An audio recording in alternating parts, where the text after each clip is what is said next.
Shalom, selamat pagi. Hari ini tanggal 22 Agustus 2020, tepat sekitar pukul 7 pagi hari. Kami sedang habis mencari ikan dan inilah hasil ikan yang kami dapatkan. Kami mencari ikan di sini menggunakan namanya tabing. Tabing. Jadi seperti sana bentuknya. Kami masangnya di tengah-tengah sungai yang deras. Kenapa deras? Karena pinggir-pinggirnya tuh dipagarin gitu.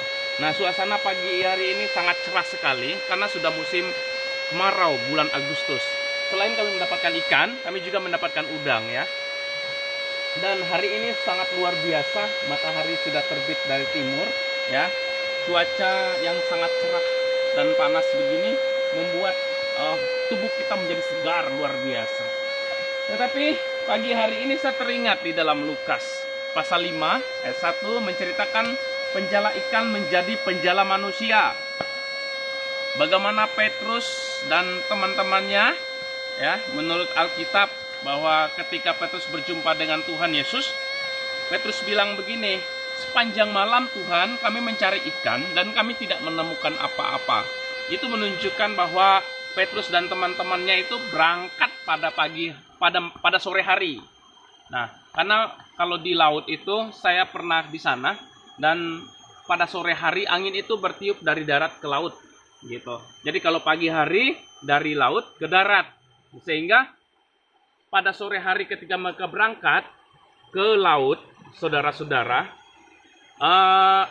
layar mereka dihembus oleh angin sehingga perahu mereka sampai di tengah laut atau danau. Dan pada pagi hari mereka sudah berada di pantai. Dan ketika mereka berada di pantai, mereka berjumpa dengan Tuhan Yesus. Alkitab menceritakan bahwa pagi-pagi sekali Tuhan Yesus sudah berada di pantai.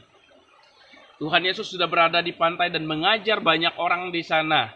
Dan ketika Petrus sedang membersihkan jalannya, sedang membersihkan jala mereka, seperti kami tadi habis membersihkan jala kami pagi hari, dan sekarang kami akan berangkat pulang, saudara-saudara.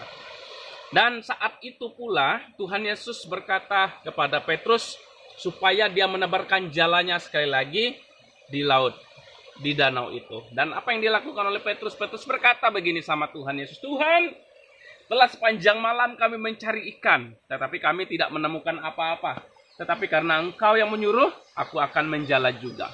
Saat itu dia berangkat pergi menjala ikan, dan saat itu juga ketika dia menjala ikan, dia mendapatkan ikan banyak.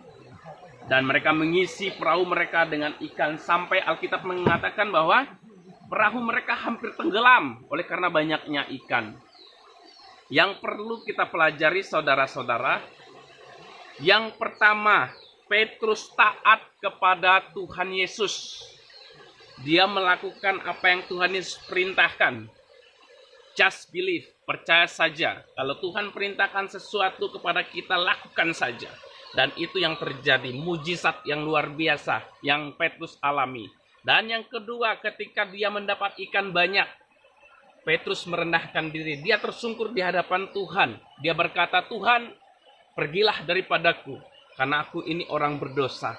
Dan saat itu juga ketika dia merendahkan diri, Tuhan bilang, "Jangan takut. Sekarang kamu bukan menjadi penjala ikan lagi, tetapi menjadi penjala manusia."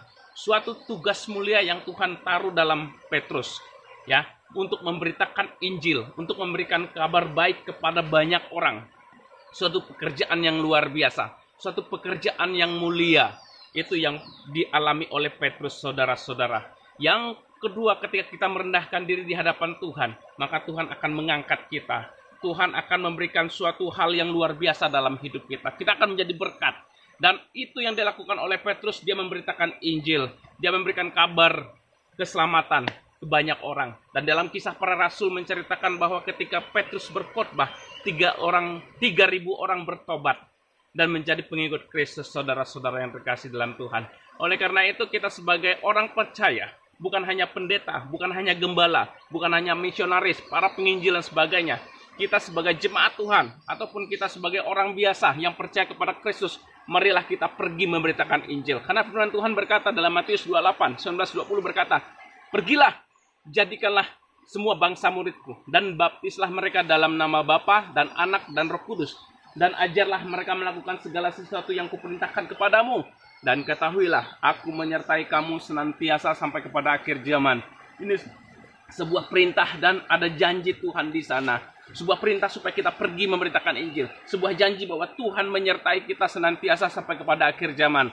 Dan saya mau kasih tahu kepada Bapak Ibu Saudara, dalam Yohanes pasal 1 ayat 12 berkata, tetapi semua orang yang menerima Injil diberinya kuasa supaya menjadi anak-anak Allah, yaitu mereka yang percaya di dalamnya. Jadi kita tidak perlu khawatir, tidak perlu cemas ketika kita sudah menerima Kristus sebagai Tuhan dan Juru Selamat dalam hidup kita.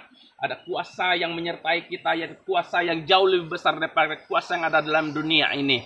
Seperti dalam 1 Yohanes pasal 4 ayat 4 juga berkata begitu. Jadi kuasa yang ada dalam diri kita itu jauh lebih besar daripada kuasa yang ada dalam dunia ini. Oleh sebab itu, saudaraku yang terkasih dalam Tuhan, marilah kita melaksanakan amanat agung Tuhan Yesus untuk pergi memberitakan Injil. Dimanapun kita berada, kita percaya bahwa setiap keberadaan telapak kaki kita, di situ tempat itu diberkati. Kalau kita diberkati, maka tempat itu diberkati. Kalau kita diberkati dari antara keluarga kita, maka semua keluarga kita juga akan diberkati, saya percaya. Karena kita sudah menjadi penjala manusia, kita sudah menjadi terang, kita sudah menjadi garam. Oleh sebab itu, Bapak Ibu Saudara yang terkasih dalam Tuhan, jangan lemah semangatmu. Mari kita tetap semangat untuk memberitakan Injil keselamatan demi orang-orang yang kita cintai, demi bangsa Indonesia. Oke? Terima kasih kepada semua kita. Tuhan Yesus memberkati. Shalom.